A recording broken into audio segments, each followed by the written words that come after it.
da tambarin girma, ke zane yi wa yar baiwa. Inda ina da rai kan so ba za ki kara kuka ba. Na zo da tambarin girma, kai zane yi wa dan baiwa.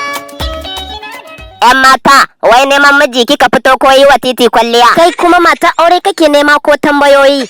To ni dai bani da tacewa, domin tun daga lokacin da Buhari ya hau mulki da mu da ko yan mata gaba ɗaya farahin mu ya kare. Anya kuwa farashin yan mata zai kare? Ai hawa kawai muke kamar yadda shinkafa take daɗa tsada. Kwarai babu yakka na gane. Da farko dai sunana Hamsitigo Kefa. Ni kuma sunana Aisha, amma ana kirana da Indo Baby. Wow, nice name.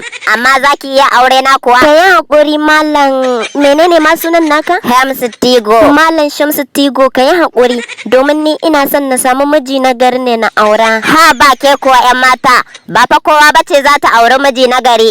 Dole wata ta yi haƙuri ta auri ɗan kutumar uba. Kuma haka ba kowane namiji bane zai auri mace ta gari. Dole shi ma ya haƙuri ya auri 'yar babbar bura uba. Ga ki kuwa a gabana.